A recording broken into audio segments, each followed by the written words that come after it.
रेहाना और रवि की शादी के बाद रवि के पास कुछ नहीं था। रेहाना, तुमने मुझसे शादी करके एहसान किया है। मुझसे ज्यादा तो तुम कमाती हो। अरे तो क्या हुआ, एक दिन आएगा रवि कि तुम खूब पैसा कमाओगे। मुझे तुम पर पूरा विश्वास है। रवि और रेहाना खुद को स्टैंड करने के लिए पूरी मेहनत करते। रेहाना, मैं नौकरी नहीं करना चाहता हूँ। तो कोई बात नहीं, मैं नौकरी करके घर चलाती हूँ, तुम बिजनेस सेट करने की कोशिश करो। एक दिन। रेहाना, तुम जानती हो, मैंने जो विज्ञापन बनाने वाली कंपनी खोली थी ना, उससे बड़ी ब्रांड का ऑफर आया है। अब हम लोगों के दिन प्यारे न्यारे हो गए हैं। मैं जानती थी रवि कि एक दिन तुम सेटल हो जाओगे। रवि का काम अच्छा चल जाता है। एक दिन वो रेहाना से कहता है, रेहाना, अब हम लोगों का बच्चा भी हो गया है। बहुत छोटा है वो। उसका ख्याल कैसे रखेंगे हम? कैसे क्या, मैं गांव से माँ को लेकर आ जाती हूँ। नौकरी से हाफ डे ले लिया करूंगी। अभी तो वो छोटा है, स्कूल जाने तक मैं मैनेज कर लूंगी। देखो रेहाना, मैं अब अच्छा कमा रहा हूँ। तुमको नौकरी करके परेशान होने की कोई जरूरत नहीं है। अरे कैसी बात कर रहे हैं, मैं अपनी लगी लगाई नौकरी कैसे छोड़ दूं? और मैंने तो सुना है हम लोगों को कुछ ही महीनों में सरकारी नौकरी मिल जाएगी। सरकारी नौकरी में कितना कमा लोगी? उतने में तो मैं ड्राइवर रख लूंगा। रेहाना को रवि की बात का थोड़ा बुरा तो लगता है। कम से कम मेरी नौकरी की इतनी बेइज्जती मत करो। भूल गए, इसी नौकरी के बदौलत तुमने अपना बिजनेस खड़ा किया है। अरे वो तो मैं किसी के भरोसे भी कर लेता। देखो, अपने बच्चे को संभालो, घर का काम करो।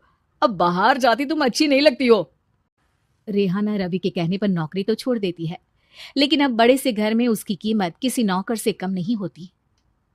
एक दिन रवि का दोस्त आता है। भाभी, हम लोग तो आपको तब से जानते हैं जब से आप लोग शादी होकर इस शहर में आए थे।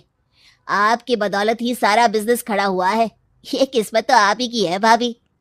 हाँ हाँ भाई, हमारी मेहनत तो कुछ है ही नहीं। अरे होगी, लेकिन भाभी की किस्मत के आगे कुछ नहीं।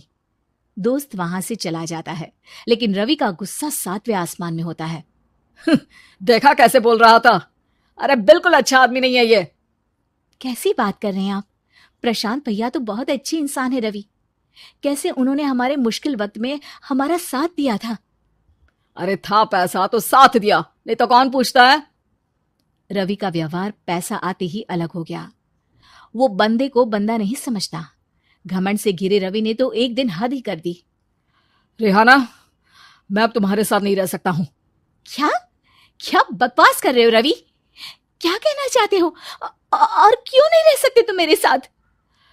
देखो, मुझे कोई और पसंद है और उसने साथ रहने पर बस यही शर्त रखी है कि मुझे तुम्हें तलाक देना होगा। रेहाना, जो कि एक स्वावलंबी महिला थी, उसने बिना देर किए रवि को कह दिया, कोई इश्यू नहीं, मुझे पैकिंग में 4 दिन का वक्त लगेगा, लेकिन तब तक मैं तुम्हारे साथ नहीं रहूंगी। 4 दिन के लिए तुम कहीं और शिफ्ट हो जाओ, मैं घर से निकलूंगी तो बता दूंगी। रवि घर छोड़कर चला जाता है। रेहाना को दुख होता है, वो रोती है, लेकिन व्यवहार से स्ट्रांग रेहाना को पति के वापस आने का और उसे सबक सिखाने का पूरा भरोसा था। फिर एक दिन, अरे शुशिका, कब शादी करोगे तुम मुझसे? यार मैंने तो सोचा था तुम शादी से पहले मुझे विदेश लेकर जाओगे, महंगी कार दिलाओगे।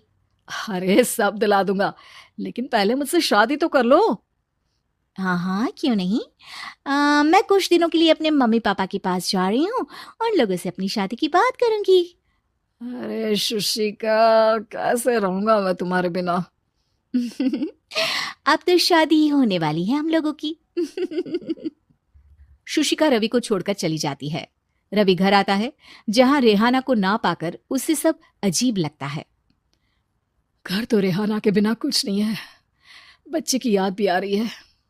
चलो एक वीडियो कॉल कर लेता हूँ। रवि रेहाना को वीडियो कॉल करता है, लेकिन रेहाना फोन नहीं उठाती। रात को सोते वक्त मन कर रहा है मुन्ने को गले लगा लूं। चलो कोई ना, शुशिका से शादी के बाद मेरे और भी बच्चे होंगे।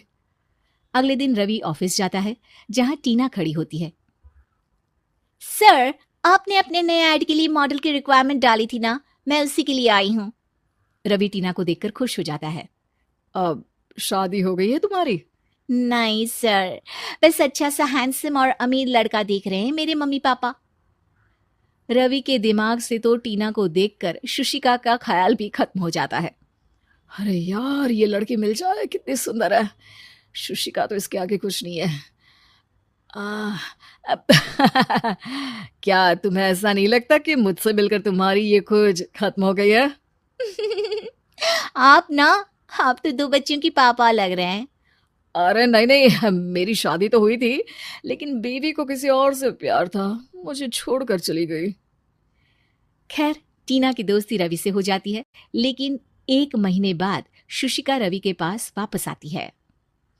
मेरे मम्मी पापा तुमसे मिलना चाहते हैं, लेकिन उन लोगों को ये मत बताना कि तुम पहले से शादीशुदा हो, और हाँ, शादी से पहले अपनी सारी प्रॉपर्टी तुमको मेरे नाम करनी होगी।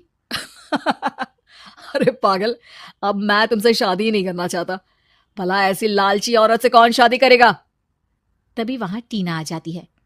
रवि, ये पागल सी औरत कौन है? देखो, तुमने ही कह दिया ना पागल, तो पागल ही है। पता नहीं कौन है, कह रही है शादी कर लो, लेकिन शादी से पहले अपनी सारी प्रॉपर्टी मेरे नाम कर दो। बोल तो सही रही है। वैसे तुम जानती हो, मेरी एक सहेली है, उसके पति ने उसे पैसा आते ही छोड़ दिया, जबकि उसको खड़ा करने वाली ही मेरी सहेली थी। और मुझे भी भरोसा नहीं है। अगर मैं भी तुमसे शादी करूंगी तो तभी जब तुम मेरे नाम अपनी सारी प्रॉपर्टी कर दोगे। अरे हाँ हाँ, क्यों नहीं, बिल्कुल कर दूंगा। रवि और टीना की शादी की तारीख तय हो जाती है। वो अपनी सारी प्रॉपर्टी के कागज लेकर शादी वाली जगह पर पहुंचता है, लेकिन वहां टीना आती नहीं। रवि टीना को मैसेज करता है। कहाँ हो? सॉरी, मैं तुमसे शादी नहीं कर सकती, मुझे तुमसे भी ज्यादा पैसे वाला मिल गया। रवि को गुस्सा आ जाता है। वो गुस्से से सारा डेकोरेशन तोड़ रहा होता है कि वहां रेहाना आ जाती है।